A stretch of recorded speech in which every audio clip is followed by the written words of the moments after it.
And we are going. Okay, we're live.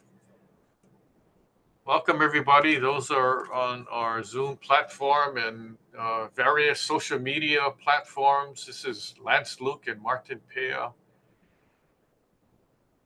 We're very excited because this is a new year and we have a whole bunch of interesting webinars planned for this year. And we're doing one now, which is pretty current about Hurricane Milton, which was about happened 4 months ago, October in 2024. There was another hurricane before that, which was kind of just as devastating. But the last hurricane, big one, was Hurricane Milton, and that's what we're going to be talking about. Just to give you a heads up, some of the information, especially if you're tuning in and you're from Hawaii, the cost of what I'm going to tell you may be different in Hawaii. And the information as far as the cost to repair and things like that are going to be a little lower than what's expected in Hawaii. So, um, just giving you heads up on that. So, Hurricane Milton update, safety and preparation. You might ask, are there hurricanes in Hawaii? Yes. Are there hurricanes in other parts of the United States? Yes. In addition to hurricanes, you got tornadoes in different states and even tsunamis or volcano eruptions and those kind of things. So um, let me advance these slides real quick to get to the meat of our webinar, what we're talking about. Um, The webinar is presented by Construction Management Inspection, which is a local Hawaii-based construction management company. And we want to provide information to help as many people as we can. That's why we decided to go outside of Hawaii and talk about hurricanes on the mainland, Florida, and other parts of the U.S. So um, the impact of Hurricane Milton, it was very destructive, and a lot of hurricanes actually come from the Atlantic side uh, around where Florida, the state of Florida is, and around the East Coast area. Hurricane Milton caused significant damage to buildings and affected both residential and commercial properties. Structural integrity was compromised in many areas. As you know, if you ever been in a hurricane, it's a lot of strong winds and a lot of water, a lot of rain, and not only water from rain, but water from the ocean too. The wind's so strong, it actually causes high waves. So you got both rain coming down, and if you live in coastal areas, you got the high water, high tide. So let's talk about the actual impact in some details, wind speeds and affected states. And the source information we got was from news sources and the federal government. So Hurricane Milton underwent extreme rapid intensification. And what happened was the winds like started small and then they got super heavy and high, and then it went back down. So a lot of times the hurricane and the storm happens over the ocean. So the residents, we don't feel it or anything because it's happening away from land. And we hope that when the hurricane hits land, it becomes less intensified or a less category. For instance, a tropical storm, it starts over the ocean, let's say in the Gulf of Mexico, and then the categories start getting higher and higher. So from a tropical storm, it goes to category one, two, three. Um, Category 4 and 5 are the most intense. And what happened was the storm got super intense into a category 4 and then 5 over the ocean in Gulf of Mexico and that area. And fortunately, when it hit landfall, it hit Florida, it came back down to category 3. Now, if it was still a category 4 or 5, it would have been way more destructive. So within a short time period, um, say 24 hours, it could go from 20 miles an hour to 100 miles per hour, and super fast. And then also um, the storm, if the storm is going 100 miles an hour and it's in Florida, it starts off at the Panhandle. Oh, that's pretty fast, you know. So that's basically what happened. So fortunately, when it hit Florida, it ended up being in a category 3 status, but yet a category 3 is still destructive. So let's talk more about that. Um, these are real photos of the destruction. As you can see, roofs got blown off. You can see the insides of the houses, and it just looks devastating. Windows are blown out. Cars are floating around. Um, some key statistics and figures, according to the AccuWeather report, economic loss was between 160 and 180 billion dollars, and that's the initial estimated. Uh, it's probably more today. Insured losses will be less than that. The estimates were 30 to 60 billion dollars. Uninsured losses from Hurricane Milton is going to be greater than the insured losses because not everything is insured. Not all houses were insured, also. And even if you're insured, the insurance company doesn't cover every single thing. So it depends what kind of coverage people have. And I know there's stories about FEMA government assistance and those kind of things. So the full numbers haven't been tallied yet, but it's huge. It's really big. Flood risks and high water levels. After the hurricane, there's still flooding because there's so much water. The rivers, streams, and all that overflowed.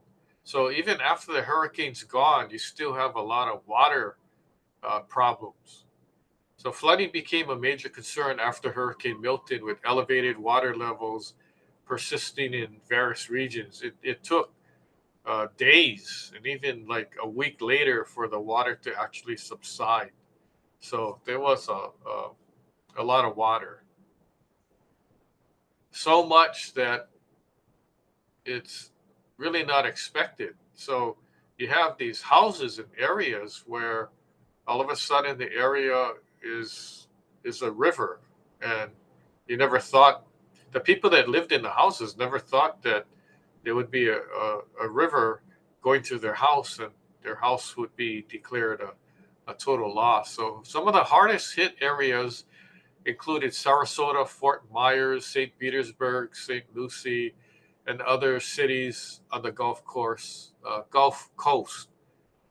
Storm surge warnings were in effect along Florida's east coast to up to Georgia. So it was pretty intense. I have relatives that actually live in Georgia, in Statesboro and Savannah, and they weren't exactly on the coast, but they felt the effects of the storm.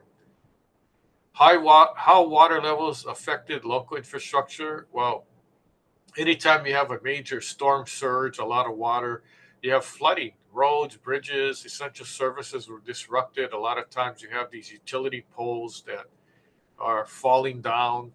You lose power, you lose all your utilities, your gas, water may be shut off. And it just gets to be a huge disaster situation. So after the storm is over, there's still a lot of work to be done, recovery efforts and repair costs.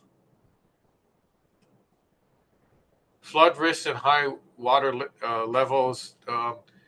Later on, you can download the PowerPoint. We'll have it available, and then you can, take a closer look. I know this map is kind of hard to read, and we divided up sections between minor flooding, moderate flooding, major flooding. But it kind of doesn't matter because even in minor flooding or moderate flooding, if your house is damaged, then it's still a big problem.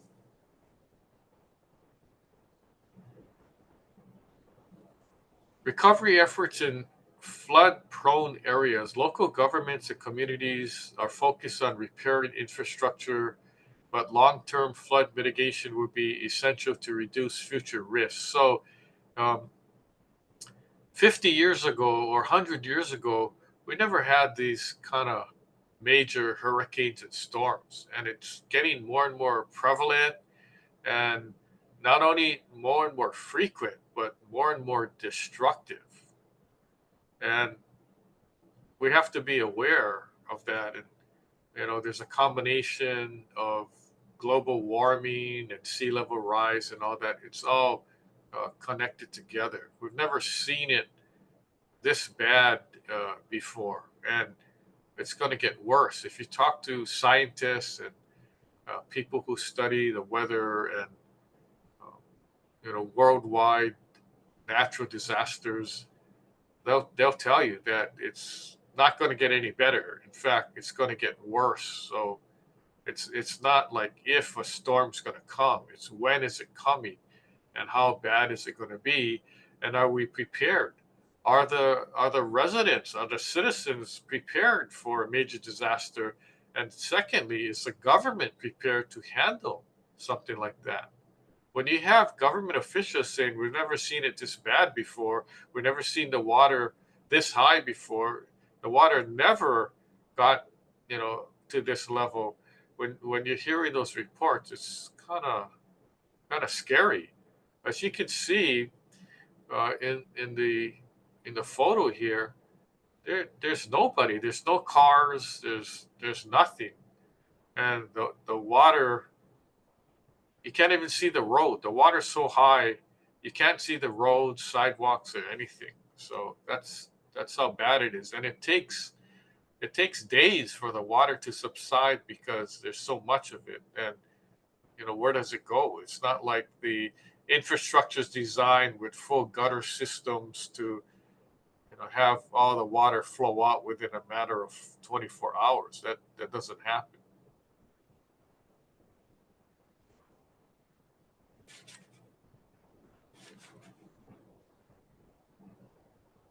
Sorry, my mouse is stuck here.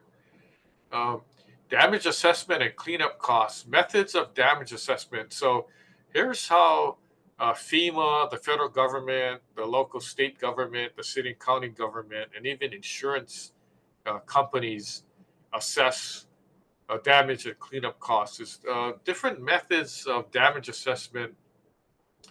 So, of course, as you know, one of them is the visual inspection, and you don't have to wait for anybody to come and assess.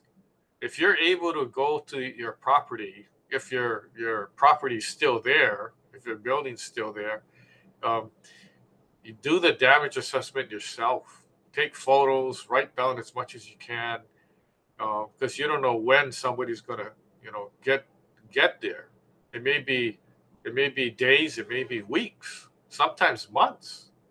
So do your own, and then you have all the records. So there's a visual inspection, which you can do yourself, but everybody, insurance adjusters and engineers and government officials do. There's a structure assessment, which if it's really bad, you can tell, well, the house isn't livable anymore, the building is unsafe. But then you really need professional inspectors to actually write up an assessment to make it uh, usable for insurance companies and the government. There's also a roof inspection, water damage assessment, electrical system evaluation, HVAC, which is air conditioning and mechanical systems check, foundation and basement check, and interior damage inspection. In addition to all these, there's your uh, furnishings, all your personal possessions and all that, and that's separate from the actual building or house or structure assessment. So it's good to document as much as you can. And fortunately, today's standards, we have uh, our cellular telephones that almost all of them, if you're upgraded, have cameras, and so it's very easy to take photos. You don't or video. You don't have to. In the old days, we used to rely on our cameras to do that.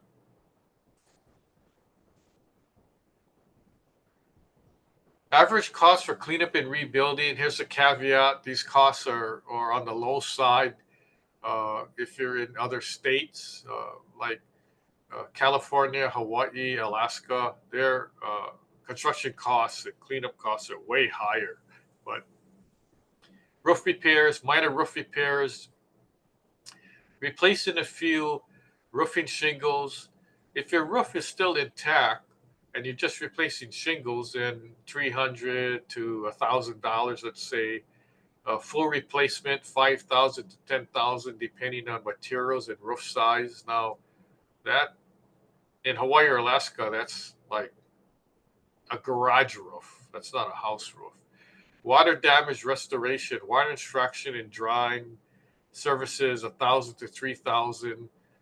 That is really understated, that number, because I've seen situations where it was 20,000 or 30,000 for restoration, just extracting water out and trying to dry things out, dehumidifiers and so forth. Mold remediation, if necessary, 500 to 5,000, depending on severity. Um, that number is a moving target, and the thing about mold is, within 24 to 48 hours, if your building is still wet, it's not dried out, mold starts growing. It's really fast. So um, mold grows on cellulose materials such as wood, drywall, things like that. I've even seen mold growing on carpet padding, carpet paintings, anything, paper type products.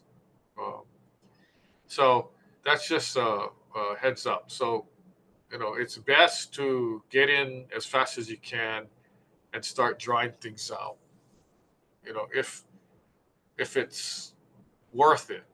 As you can see in the image here, these houses are right on the coast, and so when your roof blows off and you have interior damage, there's really nothing to dry out because everything is considered damage. So um, it's mainly the cleanup and start all over again.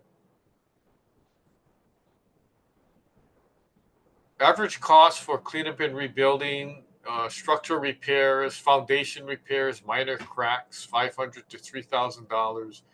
Major foundation issues or wall reconstruction, 10,000 to 20.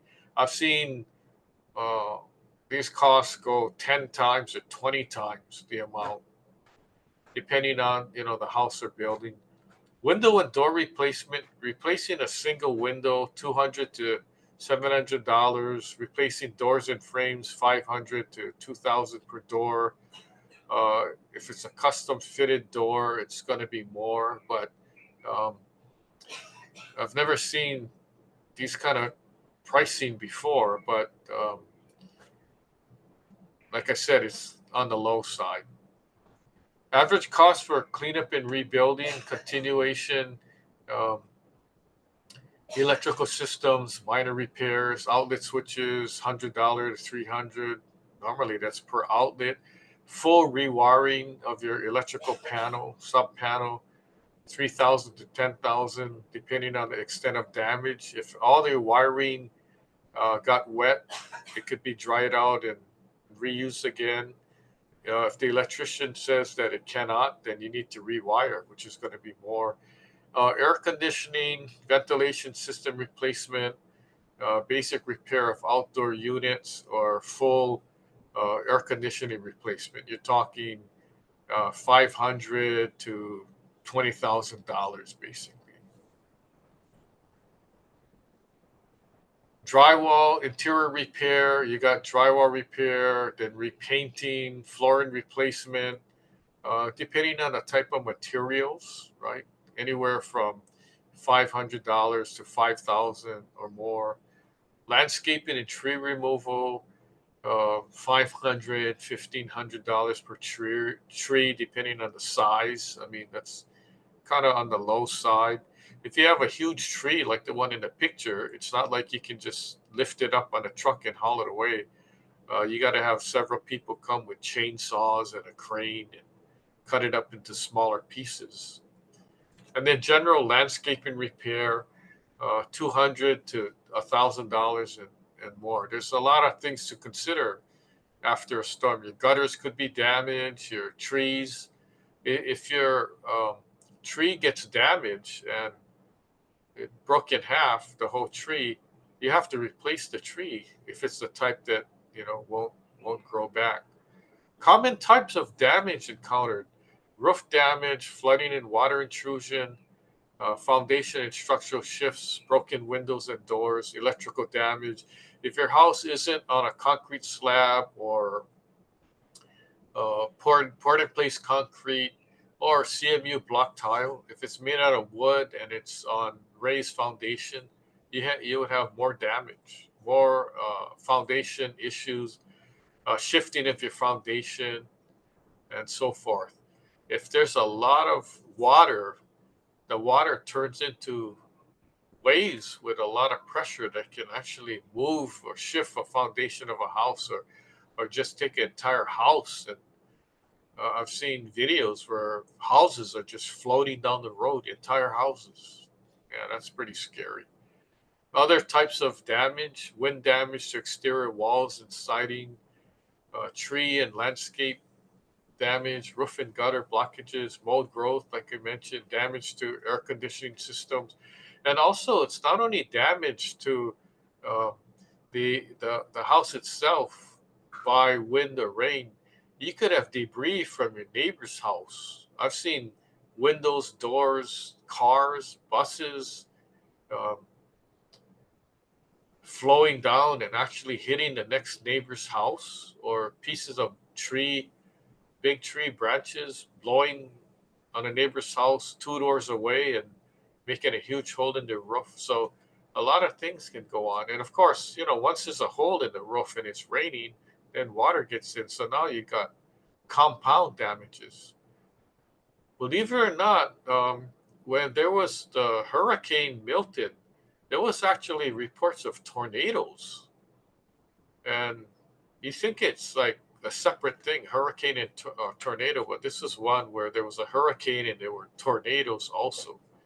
So even after the hurricane, so after hurricanes, the risk of tornadoes can increase due to atmospheric instability. So the air above land is very unstable. There's a lot of things going on, and it's hard to figure out what's happening. But it's scary to have a hurricane, and all of a sudden you see some tornadoes. Regions affected by Hurricane Milton also face tornado threats, underline the importance of having designated safe spaces and tornado resistant features in buildings. So that's why a lot of houses have tornado shelters where um, you're in a basement or it's underground and you have a secured stairs and passageway, and it's like a safe room kind of thing from big natural disasters. So more and more houses are being constructed with, safe rooms. Now let's talk about preparing for future storms. Now, there's a chance when rebuilding, um, you may, want to do more reinforcement rather than just fixing the house to how it was. If it's an older house, you may want to do some added protection to make the house stand up more in a major storm. So we're talking reinforcing buildings for storm resilience, adding more beams or tie downs or things like that. Updated building standards for hurricane prone areas. The building codes actually are updated every 3 years. And now, with all these big hurricanes and storms, people are really thinking about uh, putting more into the code for new buildings and also infrastructure, and make it better so that we can survive these storms. And then also, um, the debriefing. There's a lot of lessons learned from Hurricane Milton, a lot of lessons learned from previous hurricanes and tornadoes and other natural disasters, including wildfires. So every time there's some kind of natural disaster, there's always a caucus or meeting, and when people sharing ideas, what could uh, you know, it's hard to say. Well, what could prevent a natural disaster? That's kind of hard. But what could we do better? What could we do better for preparation, the residents and even government? What could we have done better in the future? What could, lessons learned in the past? How do we improve? We're always trying to improve so we're better prepared. And the uh, death and injury rate percentage gets lower and lower. So that's what we'd like to see. We're all about safety. Emergency power and backup plans, types of backup power. You got emergency generators and you got solar panels with backup batteries. But of course, if your whole roof blows off, including your solar panels, then you're not going to have any way to generate electricity. So plan for that. Backup power solutions for property owners. That's at the time that you install it, you may want to discuss it with your contractor. How much do I need? Is it secure? Is it going to blow off when it's windy? Do I need backup batteries? What kind of fuel does the emergency generator take, and how long does the generator last? And those kind of things. So it's good to plan ahead and not wait until it's too late. Backup power solutions for property owners. So reasons for reliable power in storm-prone regions. So if you know that there's going to be a hurricane in the future, then you might want to prepare. Electricity for If your electricity goes out, what do you do? Are you prepared? Do you have your flashlights and um, backup batteries? What happens, to your refrigeration, your air conditioning, medical devices? Um, what happens if a week goes by and you have no power? You have to be prepared for that also. So, best practices for post hurricane building inspection. Steps for conducting building inspections after a hurricane. One, visual inspection. Two, professional evaluation of key areas such as the roof foundation and electrical systems, including air conditioning systems. Best practices: ensuring long term safety after storm. Regular inspections and prompt repairs can prevent further issues, ensuring buildings are safe and resilient. Now, Hurricane Milton happened 4 months ago. There's thousands of houses that aren't even touched as far as rebuilding or anything. Some don't even have insurance, and some are waiting for their insurance checks to come. So it takes a long time for these things to get settled. So my conclusion is, I know I went through it fairly fast to, be prepared. It's not if a hurricane's going to come. It's not, are we going to have a natural disaster anytime soon? We don't know when it's going to come. But predictions, we know when it's hurricane season, right? We don't know when there's a volcanic eruption season or a tsunami season or when is the next earthquake coming or a tornado, right? So things sometimes cannot be predicted, but you have to agree that we have more and more of natural disasters within the past 10 years, more and more, and they're getting bigger and bigger. The threat is enormous. It's not a small storm. It's a major tornado or hurricane or tsunami.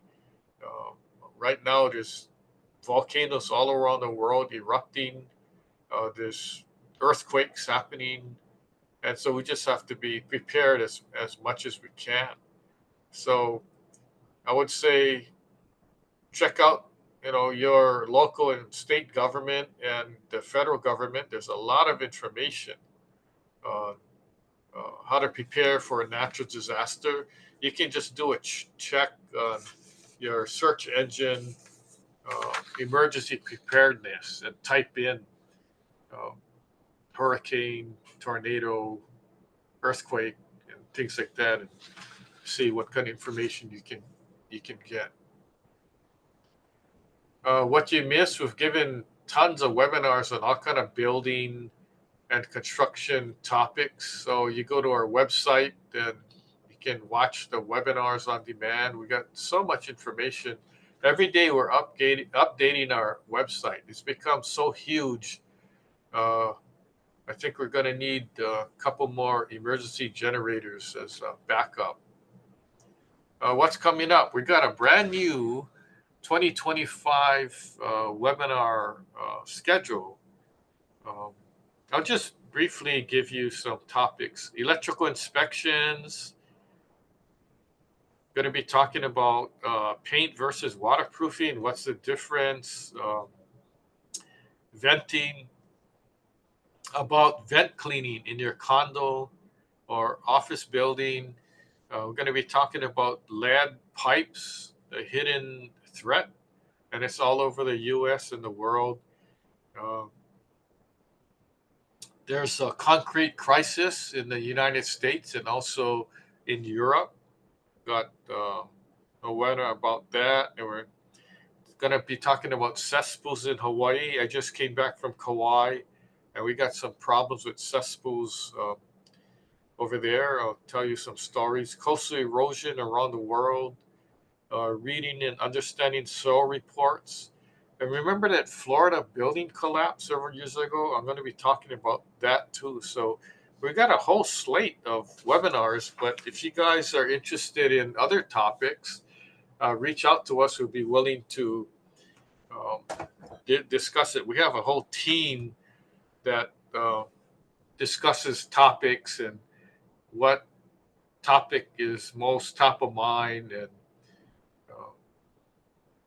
if we get consensus, then we decide to have a webinar. So although we have webinars scheduled, we can always do a pop-up type webinar at any time we want to, depending on the importance of the topic. So we're used to doing that, and we're willing to do that.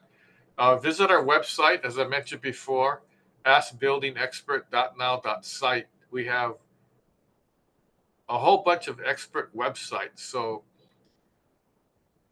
we created websites for each topics, like asphalt, contractor licensing in Hawaii, roofing, waterproofing, painting, building codes, Lahaina fire. We got a whole bunch, so take advantage. We spend actually a lot of money developing the websites and producing the information. And why do we do this? We do it to help we're self-funding all this information. So we do it to help the cause. We don't charge any fee to visit the websites or anything like that. We also have many blog articles on different topics. So we invite you to read our blog articles. And then, as I mentioned before, we have hundreds of webinars that we've done, and each webinar we record it and we post it on our website. So you're welcome to watch our webinars at any time. You can watch it on demand. You don't need a Netflix, Disney account or anything. We don't charge a fee. Um, and we've gotten a lot of feedback from people saying, "Hey, I didn't know this stuff.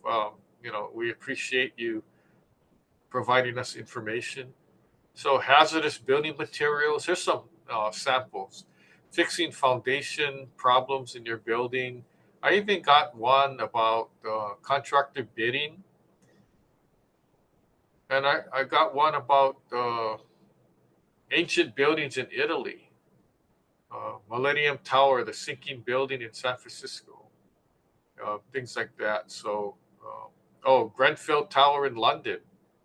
And Sagrada Familia, the huge church in Barcelona, Spain. So I did webinars, and we have it on demand for you to watch if you're interested.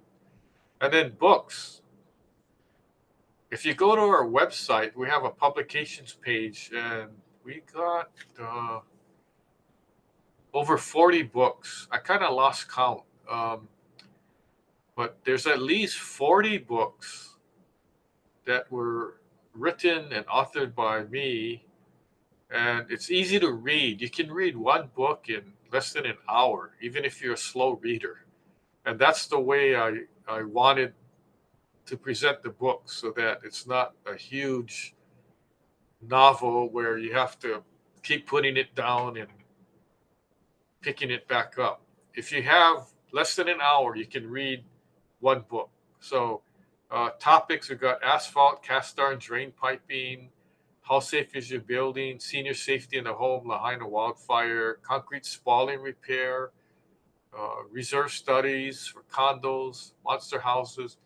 It's all there. And the best part is you can go to Amazon and buy a book, and then Martin and I have lunch money.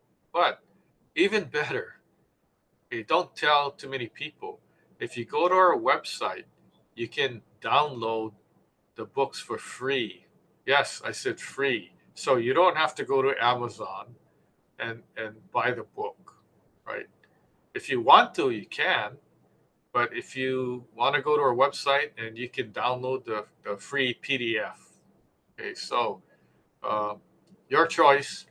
I don't know when we're going to stop the free downloads, but just word of advice, download as many books as you can and save it so you can read it later, so you don't have to buy it.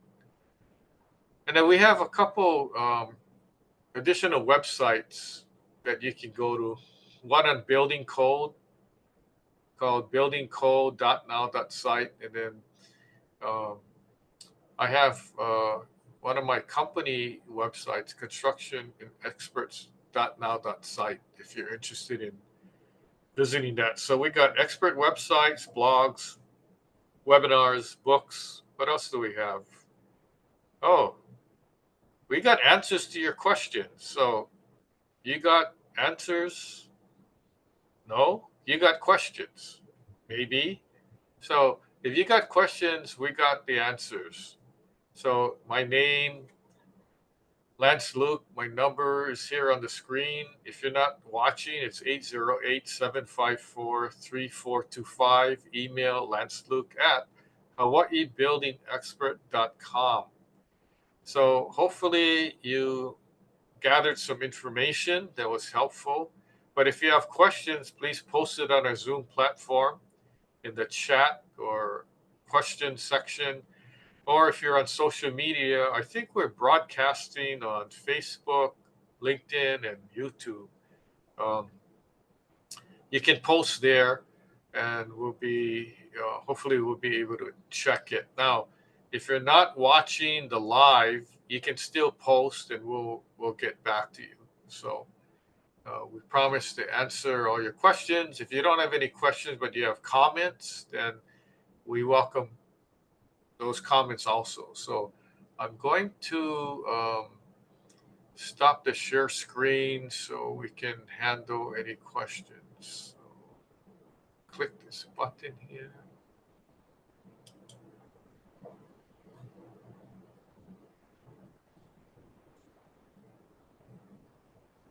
Okay, I clicked the button, but it didn't work. So Didn't work. I see you. no. I see Oh, you you. see me? I Oh, see I you. don't see us. I thought I clicked the button so I can go back to the screen, but I'm still on the PowerPoint. So I don't know what to check. So anyway, let's see if we have any questions. Yes, we do. So let's get to them. We have a few here actually. The first one that's come in is how can property owners prioritize repairs and improvements after hurricane when dealing with limited budgets? Okay, so in answer to that question is you look at what's priority.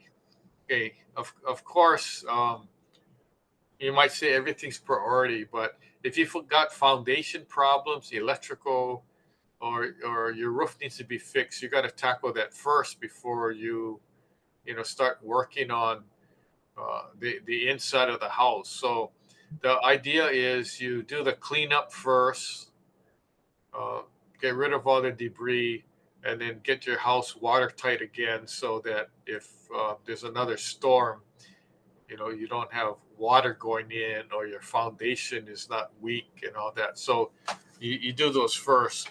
If you have questions, you can ask your contractor or your insurance agent. I only have so much money, which one should I tackle first? So um, the whole idea is to make the house livable initially, without any kind of bells and whistles, because sometimes the insurance proceeds aren't going to cover your upgraded laminate flooring or your new appliances or something like that. So um, if you're in doubt, uh, contact us, and we can kind of guide you along the way. Believe it or not, Martin, I don't know if you get the emails, but I get emails from people who are rebuilding in Florida, Louisiana, and asking questions. And I kind of point them in the right direction, but I refer them back, to their contractor and insurance company. So we try to help people from all over. That's what we're all about. So hopefully that gives you a good target to the answer. That's good, Lance. Yeah, thank you. The next question that's come up here is what are the most cost-effective backup power solutions for small businesses or residential properties? Hmm. Well, it would be an emergency generator as a backup. If you don't have one, if you're a small business owner or homeowner, you can just buy a small generator um, that runs on gas, and that should be good enough. I mean, you don't need to power your whole house. You just need to make sure that you got enough power for your lights and your refrigerator mainly. And then some people who need medical devices that runs on electricity, like oxygen tanks and those kind of things, other monitors, you need the backup power for that. Um, so just kind of gauge to see what your electrical demand is without trying to ask for everything to be on at the same time. So I know there's sacrifice to be made. But um, I know people who have backup batteries and also emergency generators because they have aquariums and they don't want their fish to die. So when there's a power outage, they hook it up and the pumps are still working. So just see what your requirements are and then kind of gauge the size of the generator accordingly. Now, don't expect the generator to be running 24 hours a day, powering up your entire house. That's not going to happen. You would need like and I'm talking about portable generators, not those big emergency generators that you need a crane to lift, that condo buildings and shopping centers have. Okay, so just be aware of those kind of things, and search online emergency preparedness and see what other advice you can get from the government. Now, that's a good answer, Lance. And I noticed I've been getting from my solar company recently a lot of materials on the solar generators. Yeah, and I know they'll only work when you get sun and all that kind of stuff. But I don't know if they've got hybrid kinds that can work on gas and solar. That would probably be the ideal, yeah, if such a thing exists. But okay, Yeah, now they came out with this, the windmills, those big windmills. hmm, So now they came out with these smaller ones for homeowners, right. and I'm not sure if it's commercially available yet. I know I've seen studies on it, and um, the reports I read that says that it could generate more power than your solar panels Hmm, with, hmm, with a and you're not talking about a huge turbine kind of thing. It's just small ones that you can put on your roof. right. So I mean, and this is wind. This isn't sun, right? Um, so it's wind generated, and then the technology. I don't know if you read the reports, but you got these what looks like PV panels that can actually uh, make drinking water Hmm, out of using the sun and the humidity. I don't know the techni- technical details of it, but um, it looked like PV panels. I'm thinking, wow, in worlds where there's a water shortage, you install, and I don't know how much it costs either, but you install these, where people need water, and that device generates drinking water. I mean, that hmm. the technology is advancing, and it should actually advance a lot faster now with the use of AI. So um, I think we're going to see a lot of new technological advances with AI, with things that are going to be more helpful. I mean, in the future, solar panels may not even be what people are going to be using because the technology is going to come where you got roofing. It's already here now as far as roofing solar shingles, right?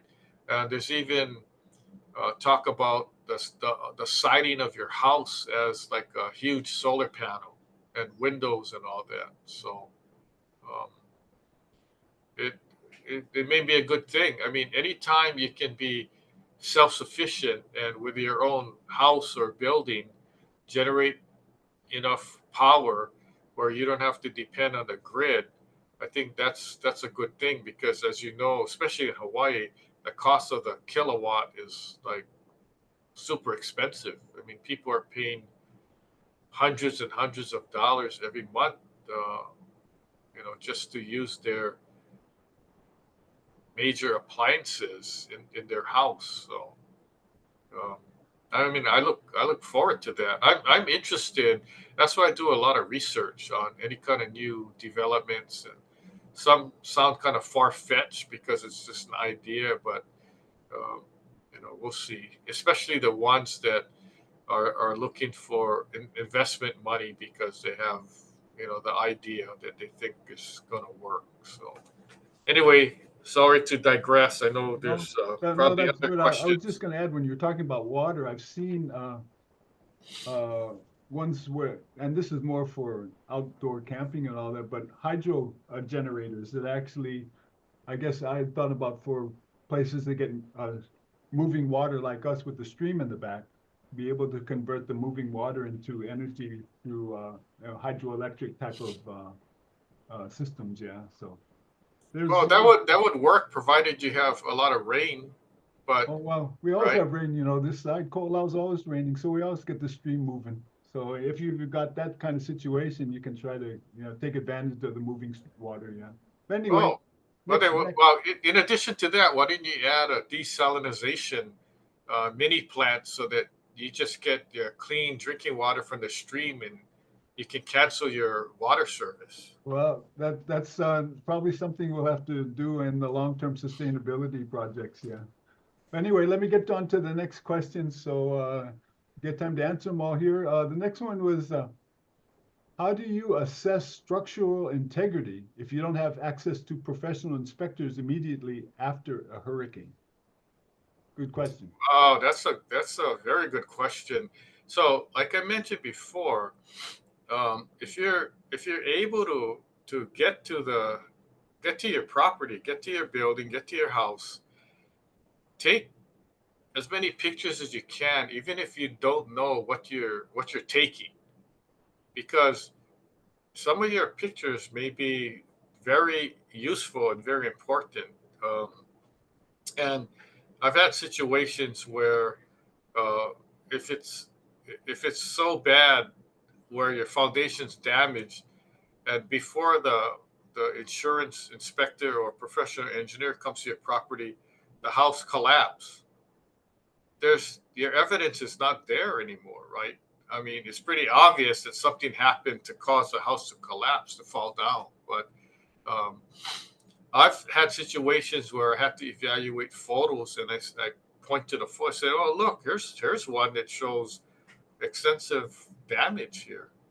And so um, you never know, but take photos and take videos. Just walk around the property and just video, and you can even talk on the video saying, this is the right side of the house, and look, you can see the damage here and whatever. Even if you don't know the words to use or construction terminology or engineering terms, just do the best you can, because that's going to be better than nothing. Because in a major disaster, okay, if there's thousands of homes that got damaged, or even hundreds, there's not enough people to get to the property and inspect. And then also, when when you're an insurance adjuster and you have 10 houses to inspect every day, I mean, that's a lot of work. So there's a tendency to just do things fast, and you want a full written report that documents everything there, and not some watered down report where you're not going to get your total coverage. So um, yeah, or call up people if you know other people that are in the construction industry, right? They're contractors. Maybe they're willing to come help take a look, or help take some photos for you. Home inspectors are good. You might want to hire them. Construction consultants. I mean, just make your calls or call your friends and relatives and say, hey, you know anybody that inspects houses, right? And they may, oh yeah, I see a guy at Facebook always posting stuff. Maybe give him a call, right? So um, there's different ways to do things. Contact realtors too. Say, hey, I know that you're in real estate. We need a contractor to come take a look, and they might give you a referral. So there's different methods you can use. Almost every family, they must know a couple of contractors, or handyman, or people like that. People who are in the industry. So hopefully that's helpful tips. Oh, very good. Good practical tips. That's what you were good at, Lance. Yeah.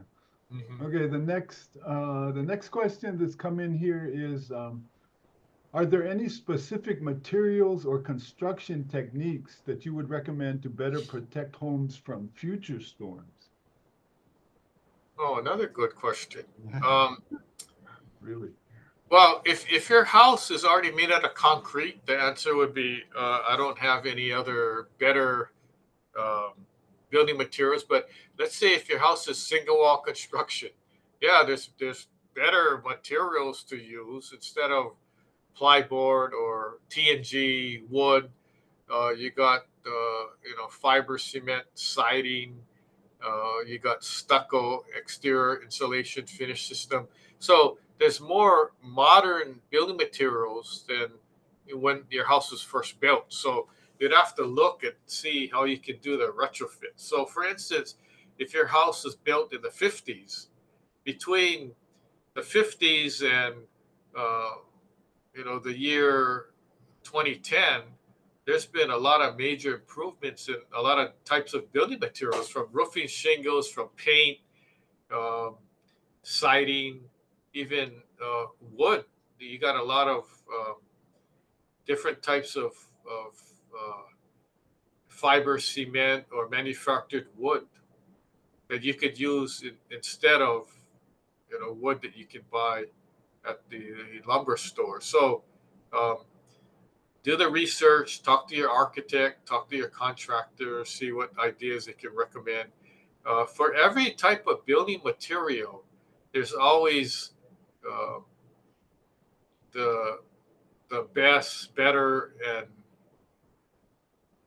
the most costly, which is the uh, most high material, high in cost, but it'll last longer, for like roofing, windows, doors, and all that. So you can buy the cheaper one, or you can buy the middle of the road one, or you can buy the most expensive one that hopefully is going to last the longest with the best warranty and all that. So um, check around and do your research and see what you could find. I'm actually giving advice to homeowners now when they're rebuilding after a wildfire on what kind of building materials to use and all that. And for the most part, if you live in Hawaii, we might not have the materials available.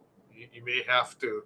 Well, most of it is ordered, uh, either online, or you got to go to your local home improvement store and have them order it and bring it in, because we're in Hawaii. We're an island in the middle of the Pacific. We don't manufacture our own drywall and other building materials like that. So maybe more costly, which we expect.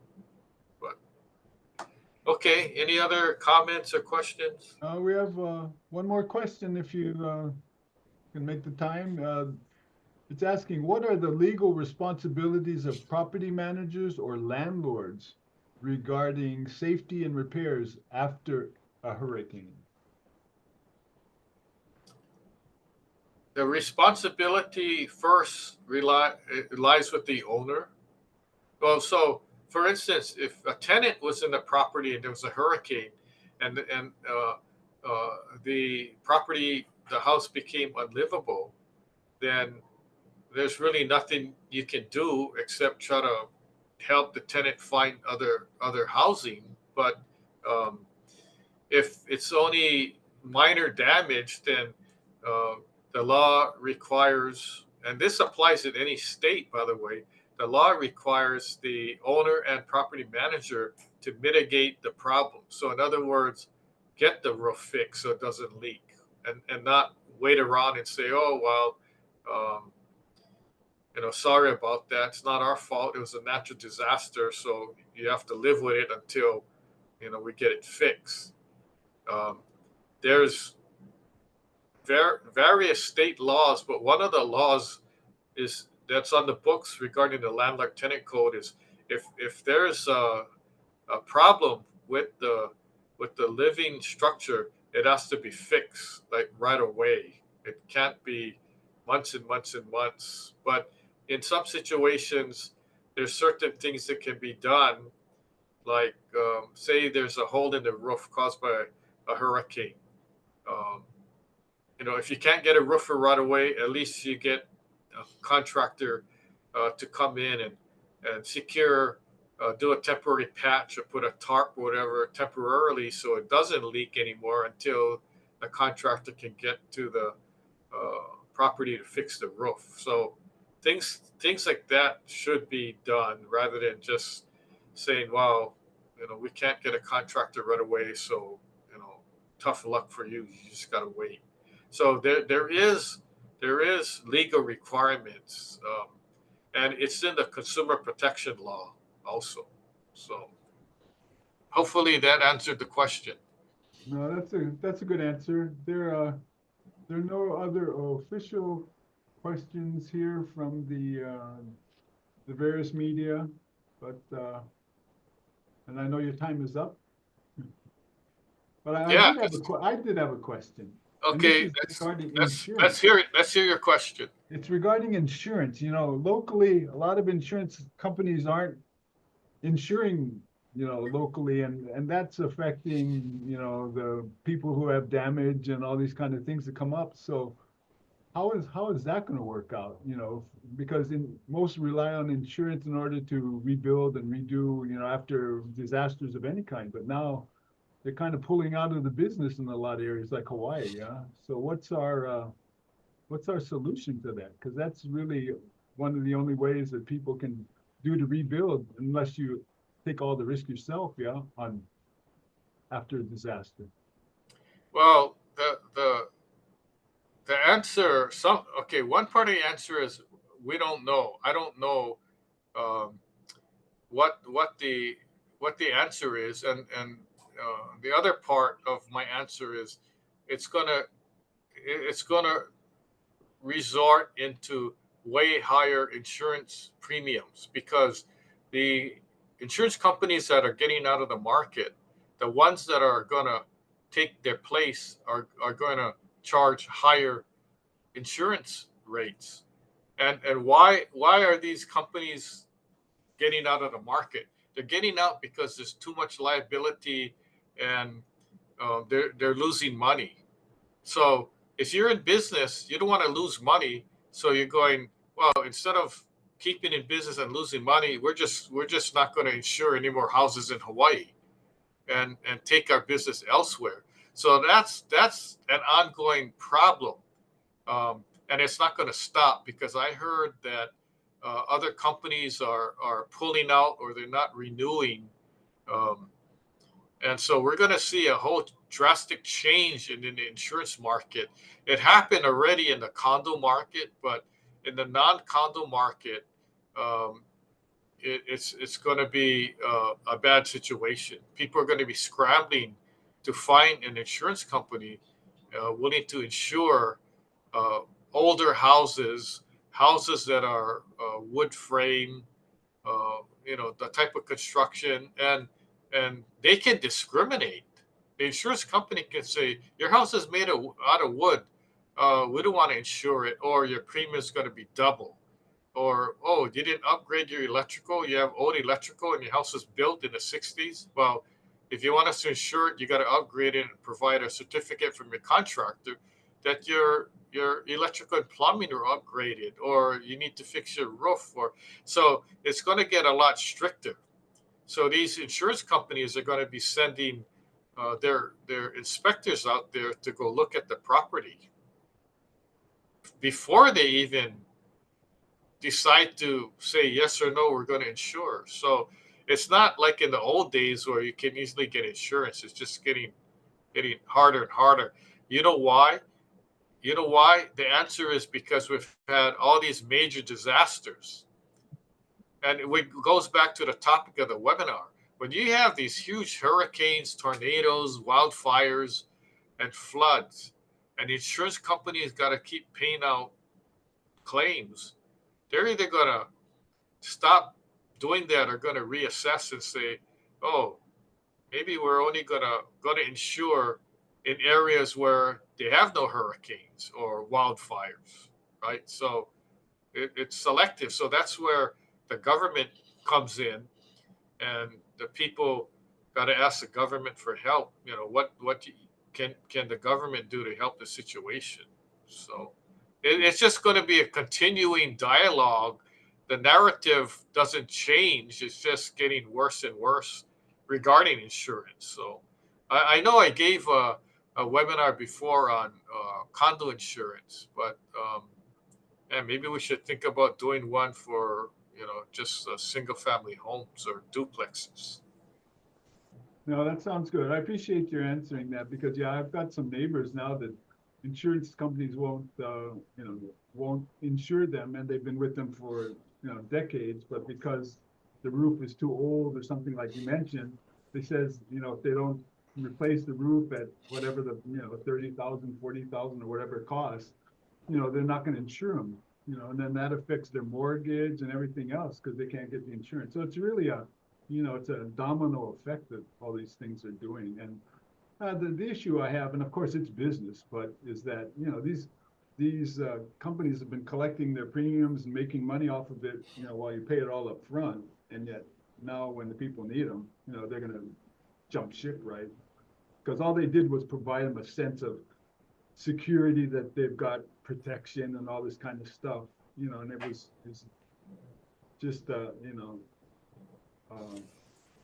good feeling, but that's all they've been providing them and taking the dollars for it. So it's an issue. I think there's going to be a major shift in the insurance industry, like you say, and the insurance requirements and how to do that. So anyway, I appreciate your answer, but I've been seeing a lot of people just getting dumped on the insurance companies for all kinds of reasons, and it's a sad situation for the consumer, who's kind of been spending their monies for years and years, with the hope that when they do have a problem, they get paid out.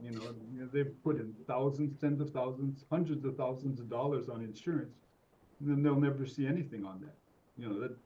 That doesn't seem fair to me, but that's Yeah, it's sort of like a racket, but it is. insurance company is in the business to make money. They're not in the business to insure houses and pay claims That's true. and not make money. So um, yeah, Anyway, it's understandable. But I know we went a little over time. So I appreciate everybody's attention and tuning in. Please log in to our next webinar and check out our website. And we thank you for joining us. It's a new year, exciting things coming up. So we're going to sign off. And until the next webinar, we'll see you again. Thank you very much. Aloha. aloha, haole makahiki ho. Happy New Year. Okay, let's see. You're going to stop recording?